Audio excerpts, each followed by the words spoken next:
Hi guys, naghahanap ba kayo ng beach na white sand pero hindi mahal? How's it going guys? Welcome back to my channel. So dahil nga matagal-tagal na rin itong mga videos na to sa gallery ko at sakto naghahanap rin kayo ng magandang beach na affordable. Tara, samahan niyo ako.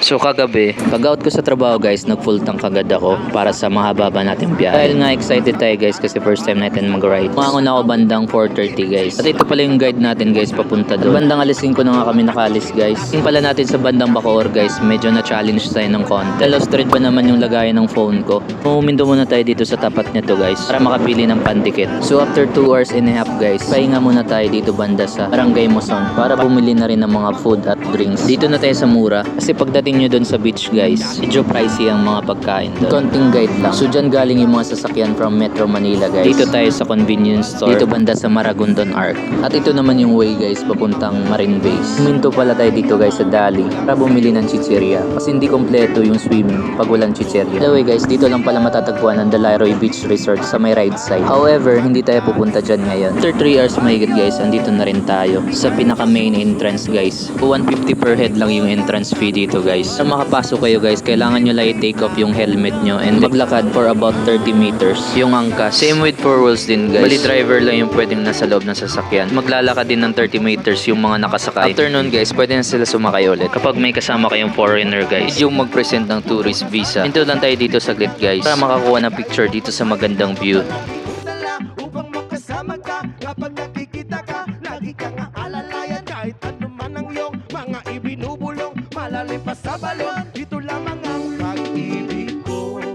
Pakasarap talaga ng simoy ng hangin guys. Partida, wala pa tayo sa exciting part. So after picture taking guys, dumiretso na kami papuntang Marine Base.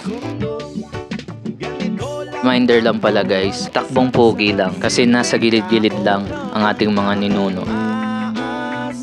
Hanggang ngayon, kay Spider-Man o kay Batman, kay Superman o Wolverine, kahit hindi maintindihan, baka sakaling pansinin, ganito lang ako. Kadating nyo dito guys, pwede kayo mag-parking sa mismong entrance, malapit sa cottage, or doon sa taas, bago kayo tuluyang bumaba. Pwede rin kayong umakyat dito guys para ma-check nyo yung parkingan sa taas. Tulad nga ng sinabi ko kanina guys na takbong pogi lang. Kasi may mga future soldiers dito na nagtitrain para sa ating bansa.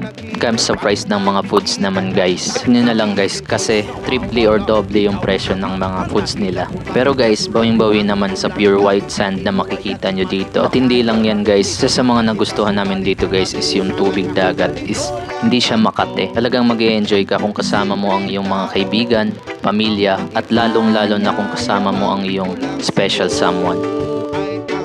Bali guys, wala silang reservation dito. First come first serve basis po sila. So guys, agahan nyo na lang guys kasi wala silang overnight dito due to security purposes.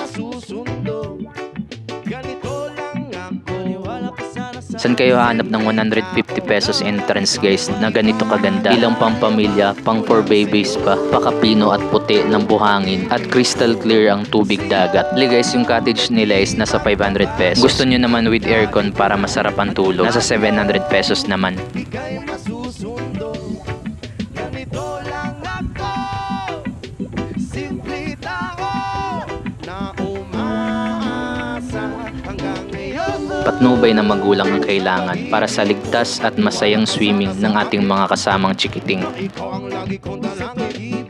Nga pala guys, pakiusap ko lang, wag po tayo magkalat dito. Nang sa ganon, ma-enjoy pa to ng mga paparating pa lang na turista. Pwede rin pala tayo dito mag-tent pitching guys. Libre lang kapag may sarili kang tent at may bayad naman kung magre-rent ka.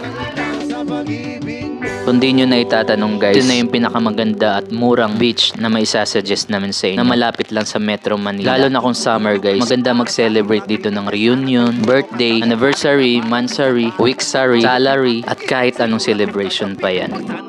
At kung umabot ka hanggang dito, guys, favor naman, pakishare naman ako sa mga kakilala na gusto nyong makasama sa beach na to. Pwede nyo rin silang i-mention sa comment section. Kung nag-enjoy kayo guys, at gusto nyo ng mga ganitong klaseng video, follow for more. As always, stay safe and God bless. Peace!